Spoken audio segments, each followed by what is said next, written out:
Is there a new Fire Emblem coming? I mean, nothing is announced. The assumption that I have is eventually there will be a new Fire Emblem. Just because it's a popular enough series. Nintendo clearly considers it one of their flagship series now. But remember, we had a Fire Emblem 3 years ago. I've seen a lot of videos of like, oh, Nintendo forgot about Fire Emblem. Because there hasn't been a new one announced yet. But like, Engage was like 2 years ago, right? 2 or 3 years ago?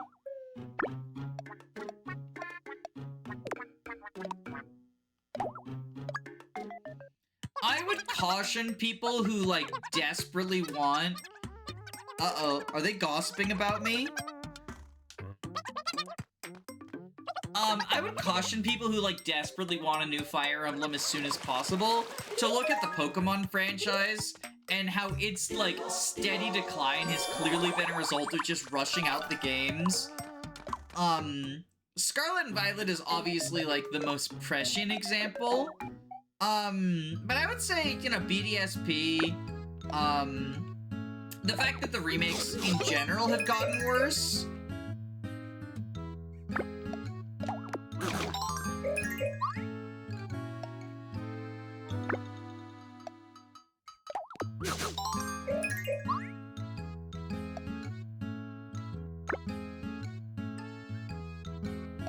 I don't think we want Fire Emblem to follow the same, like, rushed development cycle. Damn, all of our magic people dislike the magic boosting food. I've had multiple talks with a friend about Pokemon games and why the new ones are bad.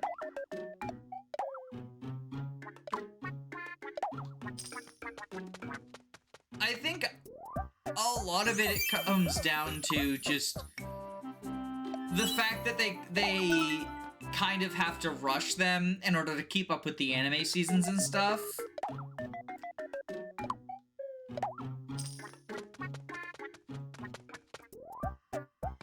The main problem with BSP is that they were Diamond and Pearl and not Platinum. I mean, I think that that is definitely, like, an issue, although I think Gen 4 is also, like, overall kind of overrated through nostalgia goggles. But it's hard to deny that, like, they were also rushed out. They were given to the non-main team. A lot of what you would expect in terms of, like, quality of life being added just didn't happen. And the same is true of Omega Ruby and Alpha Sapphire. Like, maybe that's the hot take. The way is blocked. Okay, so maybe we need to go back to town and, like, check on their faces. Because we've been everywhere. Changing movements so that the map makes it super clunky. Yeah, I think that, like, because they made it, like, 3D, but not, like, your movement is 3D, but the map is not 3D, which is super clunky. I agree.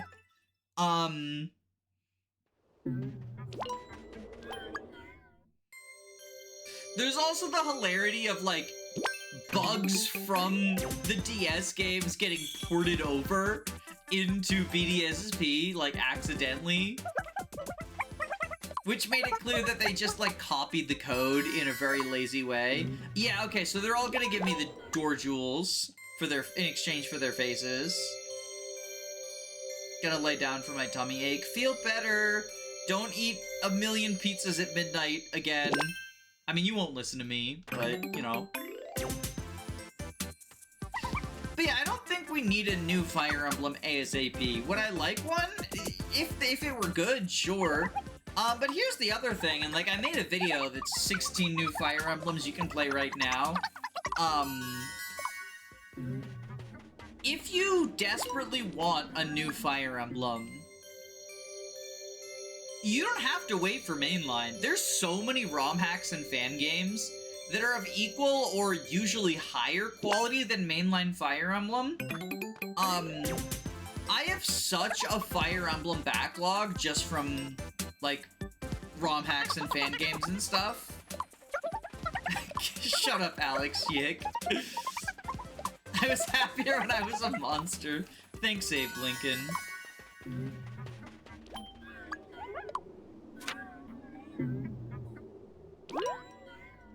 Wait, Will Smith's face is also in the pyramid.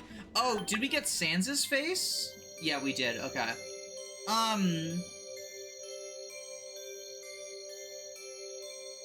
But yeah, it's like... I understand, you know, a new mainline game is going to come with some stuff that is not in fan games. Voice acting is sort of the big one. But oftentimes, like, significant mechanical twists. That being said, like, there's significant mechanical twists in a lot of ROM hacks and fan games as well, which are kind of cool. But just by limiting, like, by not being limited by the Sacred Stones engine, a new game can have some stuff that old ones won't necessarily. But at the same time, I'd much rather IS take their time and, like, you know, release a game of quality. I've got plenty that I can play in the meantime. I haven't played any of the Fire Emblem games, so I'm more asking if they were announced rather than necessarily wanting them right away. Gotcha, gotcha. That also wasn't like... I mean, I was responding to your question, but the sentiment wasn't entirely necessarily directed at you. It was more like the annoyance I have with seeing things about, like, the Switch 2's been out for 2 months! Why is there not a Fire Emblem announcement yet? All of people's faces returned. We only have the Genie Will Smith's face to find. We must be close.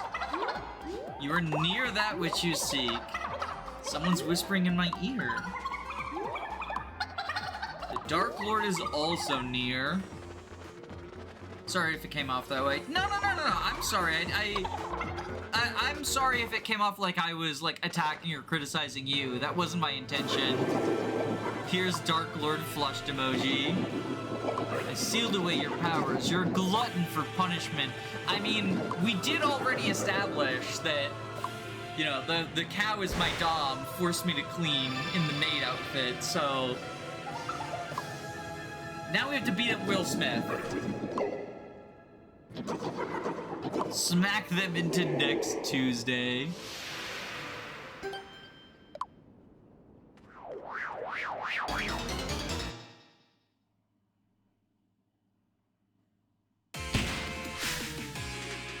Pharaoh Will Smith. At least we're not the Advance Wars fandom. I mean, Reboot Camp was phenomenal. Can I just say that? Like, as much as, it sucks that there hasn't been a new one. And, like, I would prefer new games over remakes. I've sort of talked about that before a few times, but the idea that, like...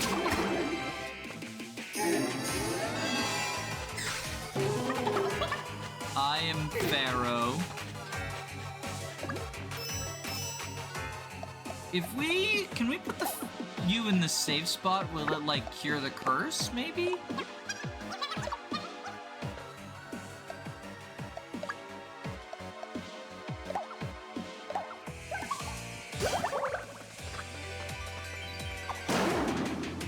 $72 plus 40.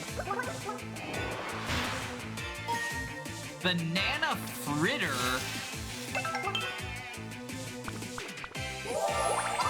Oh, it like increases the potency of the banana, but Blair would have full healed anyway. The curse is lifted. Let's take Bill Cipher out of the save space.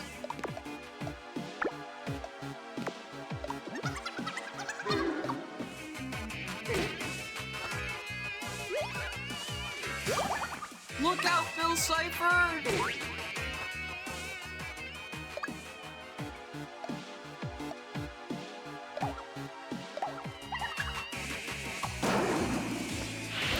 Understand what you're saying. I'm the exact same way with Pokemon games. I'd much rather it takes forever than being shot out. I am glad that it seems they're taking their time with Gen 10. Cause like, I didn't hate Gen 8 as much as some people seem to. But it was definitely like, okay out of 10, I think is what I would call it. Sort of on the same level as X and Y, right? Where thoroughly fine TM.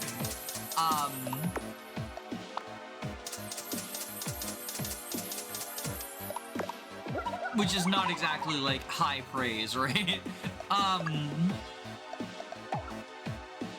Whoops, wrong button. And then, like, Scarlet and Violet were just rife with so many issues. I don't think they would be good games, even if they weren't, like, fundamentally broken, and unfinished games that just never got fixed.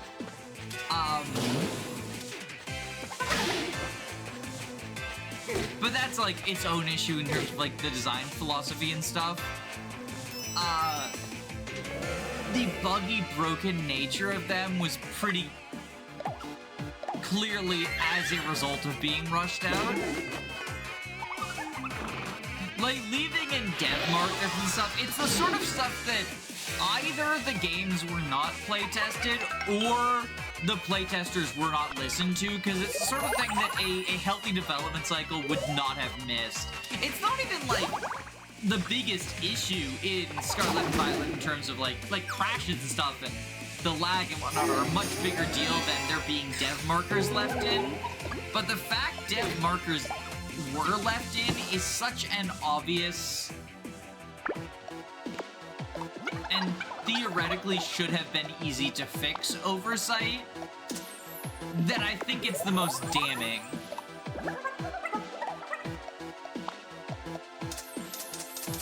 I don't think Pokemon works in open world. I mean, that too, but I also think, like, if they wanted to make an open world Pokemon game, like, it's the most lazy and empty open world. Did the cow just give Blair food so spicy she got fire breath? That's ridiculous.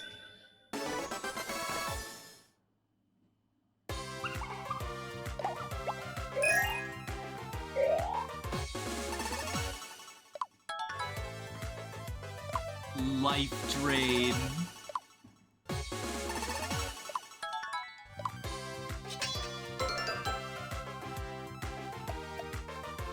Let's give the cow some experience. But yeah, there's like nothing to do in Scarlet and Violet's open world. It's also pretty clearly designed as just a linear experience that they let you do out of order. Like, there is a clearly intended linear path for you to take. You just never get told what it is. Because in terms of, like, the level scaling and stuff, right? Have you seen the maps of, like, what was clearly intended to be the intended path? Because if you do it out of order, you either end up, like, under-leveled or over-leveled for most of the challenges, and an under-leveled challenge is not necessarily, like, fun to fight your way through, given Pokemon's, like, more limited mechanics. I do think it can be in some circumstances. Shoutouts to my 0 EXP runs. But in general, I think that in a lot of ways, Pokemon just isn't set up to make being underleveled enjoyable from a casual perspective. And if you're overleveled, Pokemon's already kind of the just click super effective button game. And when you're overleveled, it becomes the click any attack game. And takes out even that limited amount of, like, thinking and strategy.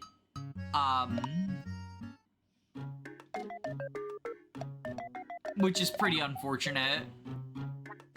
There's also no architecture. Yeah, like, exploring in and of itself, I think one of the things that makes an open world fun is having activities that are enjoyable and the act of exploration being enjoyable. I think vapid, empty open worlds are far more common than, like, well-made ones.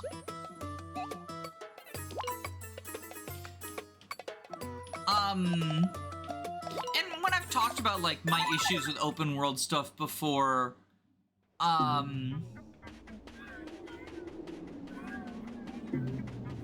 sometimes it comes off like I dislike open worlds in general. And I do think that more often than not, I would prefer a game not to be open world, just because I think the linear experiences are usually better structured. But I think if it's fun to navigate the world and if there's like fun tasks to do, like right now I'm playing God of War Ragnarok, and that is, you know, it has a linear story and progression, but it is kind of an open world game. Like each of the realms is well, most of the realms are pretty open and have a lot of side quests and stuff for you to do. And I feel the open world is additive in that sense. We were just talking about Spider-Man earlier as well, and like you want to talk about an open world that's fun to navigate. Leave that to me. Thank you, Will Smith.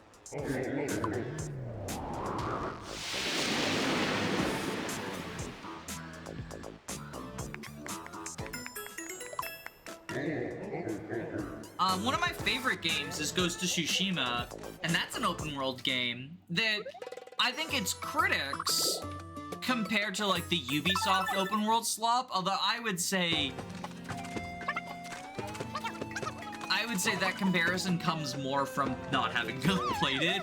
But like that's a fun one to navigate. There's a lot of fun stuff to do. Blair is asleep.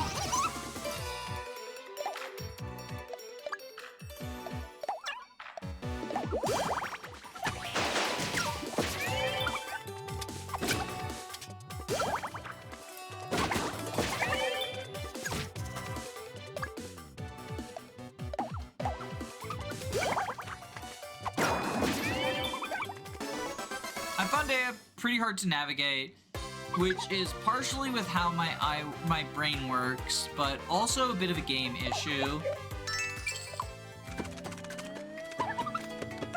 Eepy Blair. She got hit with the sleep staff. Elden Ring. I think Elden Ring actually is a very bad example of an open world. Sometimes I wonder when people hold it up as like open world done right. I often wonder, like, did we play the same game? Like, you go through the same dungeon 10,000 times, you fight the same enemy 10,000 times, like, the repeated bosses and repeated enemies, in particular, the repeated bosses that, like, impact the lore and make it so the lore is nonsense, is very annoying to me as someone who really enjoyed the lore of Dark Souls and Dark Souls 2 before Dark Souls 3 took an absolute shit on it and like ruined the lore for fan service. It frustrates me that there's a clear disregard for that in Elden Ring. I also find that, like, it just makes the scaling, the fact that you can, like, go all over the place, I mean, just watch various Elden Ring challenge runs or, like, unique build runs and stuff, and the first hour or two are just running around doing errands to get your build done, which is not a super enjoyable thing to me personally.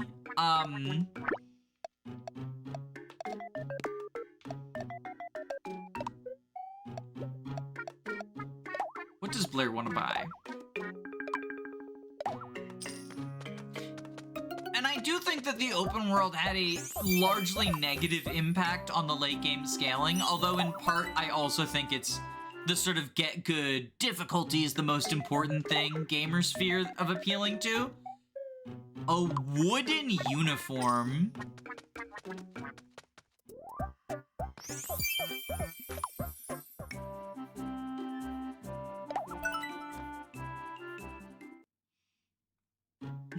Now our cow is an ent. Can we equip like a more sort of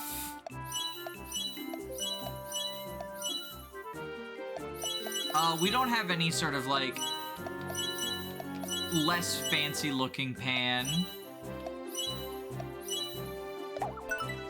Maybe we'll get a wooden one eventually. The cow is wearing a log. Yeah.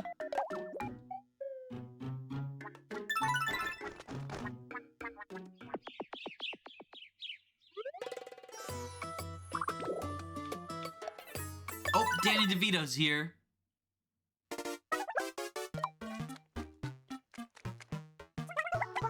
Who has the never-ending thirst for fun and games? The one and only Quizmaster, that's who. You have the look of someone who's very perceptive. Do you want to try my quiz? Let's get this show on the road.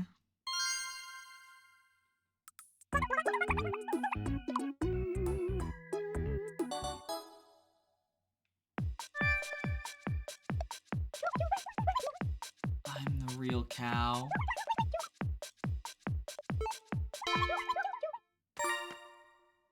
Okay, that one was telling the truth.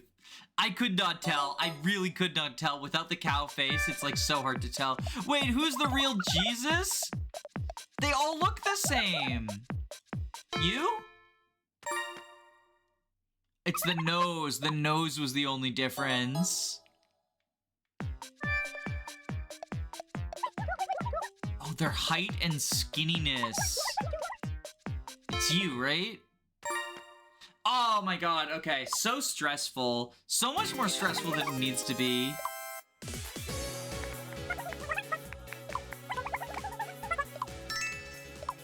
But yeah, Elden Ring, the late game, like, the meme in the community is, like, vigor check, right? And I think it's just, things scale up so much more aggressively than they need to, in part because of the open world and because, like, you've got so many areas that you can explore to level up and whatnot.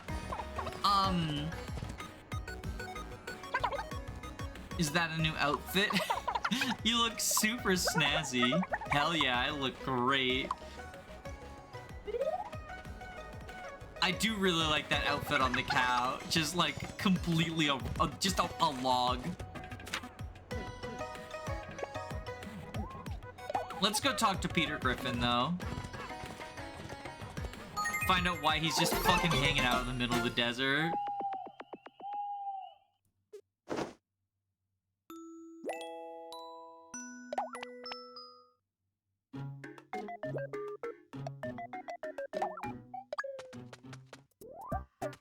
Oh, I got a present for Blair. The mirror.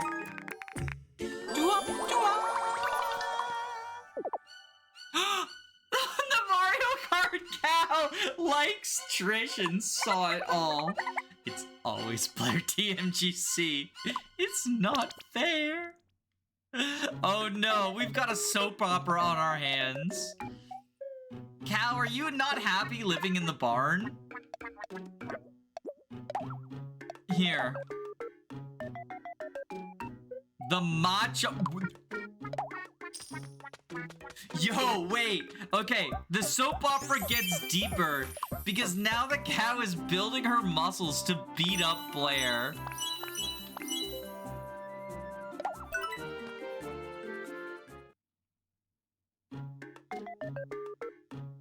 The soap opera gets deeper.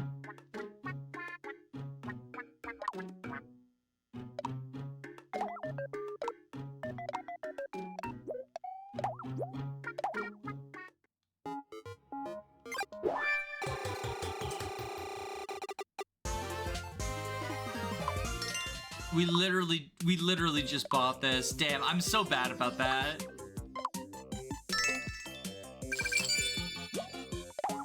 I should have checked the arcade before buying.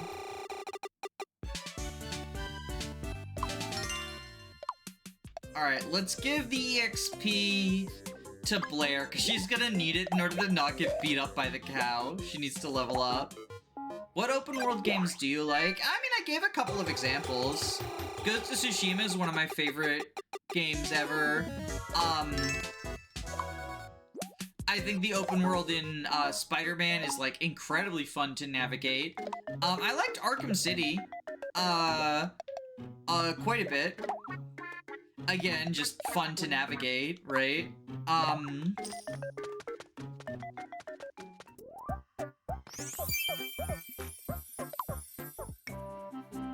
And Ghost of Tsushima is one of my favorite games.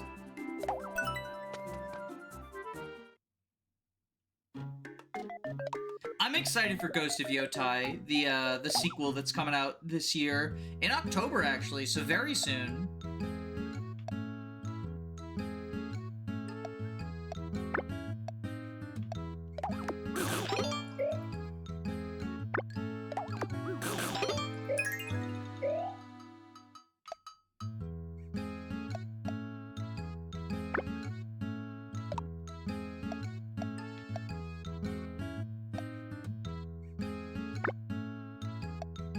Larry Toast. Hi, Pucky. We saved your face earlier in the stream.